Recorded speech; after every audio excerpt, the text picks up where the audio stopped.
Hello everyone, welcome back to our channel. কেমন আছো সবাই? আশা করি সবাই ভালো আছো, আমিও ভালো আছি। এটা হচ্ছে কালী পুজোর দিনের ভিডিও তো জানো আমি ভালো করে আপলোড করি না। দেখো কত সুন্দর করে আলপনা দিয়েছি। আমি কিছুতেই আলপনা দিতে চাইছিলাম না, আমার মেয়ের জন্য জোর করলো, তার জন্য আলপনা দিয়েছি। কেননা সেদিন আমি পুজো করবো না, আমার একটু অসুবিধার কারণে।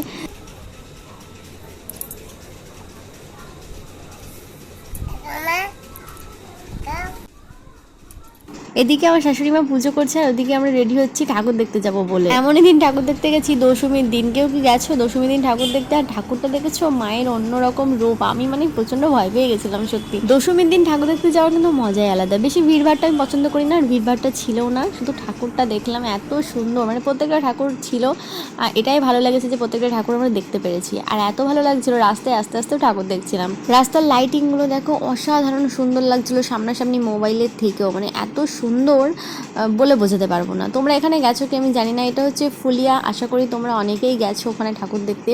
ওখানে অনেক রকমের ঠাকুর হয়, যেমন একটা নাম জানি, সেটা হচ্ছে ঝঙ্কার কালী। আমরা যেটা দেখলাম সেটা মনে হয় ঝঙ্কার কালী, আমি সঠিক জানি না। যারা এখনো পর্যন্ত ফুলিয়ার ঠাকুরগুলো দেখোনি, তারা পরের বছর কিন্তু অবশ্যই ঠাকুরগুলো দেখতে এসো, কারণ এবছর তো শেষ হয়ে গেছে, আর দেখতে পাবে না। আমি শুধু সারা রাস্তা ভিডিও করে গেছি শুধুমাত্র লাইটিং এর জন্য, এত সুন্দর লাগছিল। প্রচন্ড পরিমাণে মজা করেছি। দুর্গাপুজো, কালী পুজো, লক্ষ্মী পুজো সবকিছুতেই প্রচণ্ড মজা করেছি। তোমরা তো জানো আমাদের বাঙালি 12 মাসে 13টা পার্বণ, মানে শেষ করা যাবে না গুণে, এত পুজো হয়। যখন মা দুর্গা আসে তখন ভীষণ ভালো লাগে, আর যখন মা দুর্গা চলে যায় তখন মনে খুব কষ্ট লাগে। তখন কয়েকদিন খুব দুঃখ করে থাকি যে মা দুর্গা তুমি চলে গেলে, তুমি আর কদিন থাকলে খুব ভালো হতো। তারপর সেই দুঃখটাকে ভুলিয়ে দিতে মা কিন্তু অন্য রূপ ধরে আবার আমাদের কাছে আসে, যেমন মা কালী। তারপর একটার পর একটা পুজো হতে থাকে। ওই যে বললাম 12 মাসে 13 পার্বণ। আমি না ভীষণ অল্পতেই খুশি, আমার অনেক বেশি কিছু চাই না, আমি অল্পতেই সন্তুষ্ট। আমি একটু ঘুরে বেড়াতে ভালোবাসি। অনেকে হয়তো পছন্দ করে না সেই জিনিসগুলো, কিন্তু আমি একা একা ঘুরতে ভালোবাসি না। আমি আমার হাজব্যান্ডের সাথেই ঘুরতেই ভালোবাসি।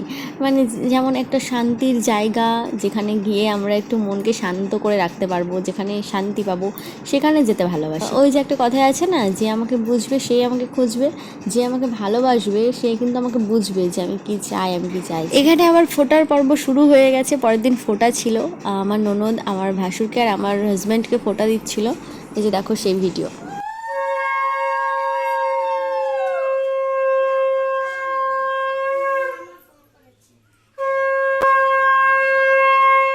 এই যে দেখো এখানে আমিও রেডি হয়ে গেছি ফোটা দেওয়ার জন্য। তো এখন যাচ্ছি আমাদের ওই বাড়িতে।